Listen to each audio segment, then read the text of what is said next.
Another loss for Arsenal. This away from home, they've been very poor this season. The stats speak for themselves, given the calibre of the players they have, given the position of the club in their rich history. Arsene Wenger, should he stay, should he go, when should he go if you believe he should? I now believe that it's gone that little bit too far. It's like a boxer having won too many fights. Probably should have gone at the end of last season. He's very, very stubborn. Maybe now the board, those at the top at Arsenal, are starting to think he's just gone a little bit too far. Well, this is 4 straight losses. OK, 2 of those to Manchester City. Not too much wrong with that. But away to Brighton, you would expect Arsenal to get something from that game. You would have expected a big reaction, and they didn't. And I think after the second goal went in, Ozil turns, throws his gloves to the floor, almost points at the rest of the team and goes, "Oh, it's your fault." But the whole team has to pull together. And of course that is led by the manager, and he's not doing that right now. There's some good footballers at that football club. I think that, not enough good footballers. I think that they're way behind these top teams at the moment from where they used to be, the Arsenal of old. I'm not sure identity-wise what they are. Arsene Wenger's been a magnificent manager. He's brought everything to this country, magnificent. It's just a shame it's going to end like this. But where do Arsenal go now? We talk about when do they do it. If they do it now, who's going to replace him now until the end of the season? If they actually come out and then say, OK, Arsene, this is his last year, how do then the players work with that for the remainder of the season? Couldn't they do that? Well, put me through this impact that he's had on the English game, because obviously phenomenal. It's banded around a lot. Both of you were young players when he first came to England, just on the cusp of breaking into first teams, etc. Did you notice a big change with what he brought here to England? You just mentioned about improving players.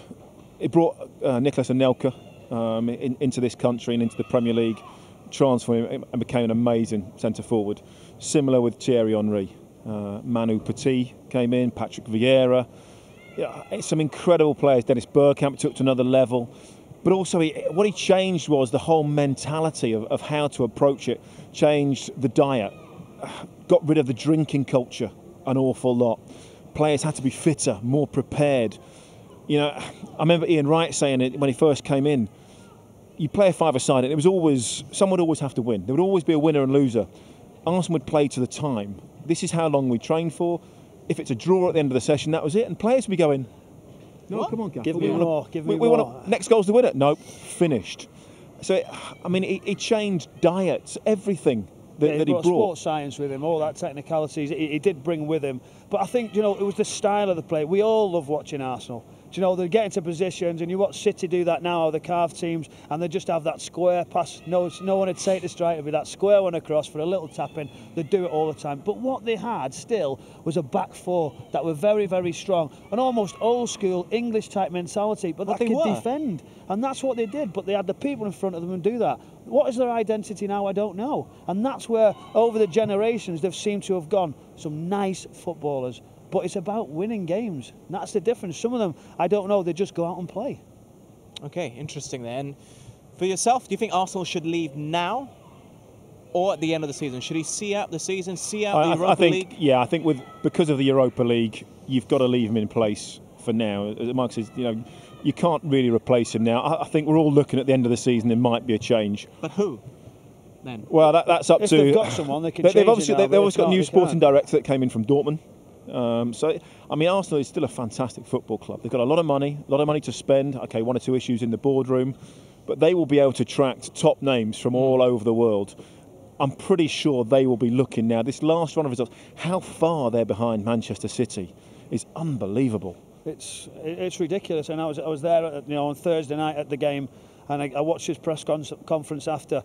They're really leaning on him now to see when this decision's going to be there. And even more so after today's result, losing to Brighton, that they're going to be asking questions. And the supporters now, it was empty. The stadium was empty. Even in the cup final last weekend, the fans are not happy. Isn't it almost ironic that they lost to the team which he probably would love to play in their style? Manchester City, their style of football. Yeah, but I just think it is a shame, because Arsene Wenger has been incredible. He had the Invincibles, 3 Premier League titles, they've won cups, they've got to Champions League finals. Doubles. It's been incredible, the amount of players that he's produced, and great players coming through that football club. I just hope that this bad season, after 20 years in the Champions League straight, is phenomenal. is off the scale amazing. But now, is this last couple of seasons going to taint his legacy? Okay. Danny, do you know the recruitment side of it for me? If you always look, they had a Patrick Vieira or, do you know, somebody with a bit of steel at the back four, there'd be, you know, Keown. Who is it in the recruitment side that they buy that can hold that team together, who's a really, really strong character? I'm not sure they've got one.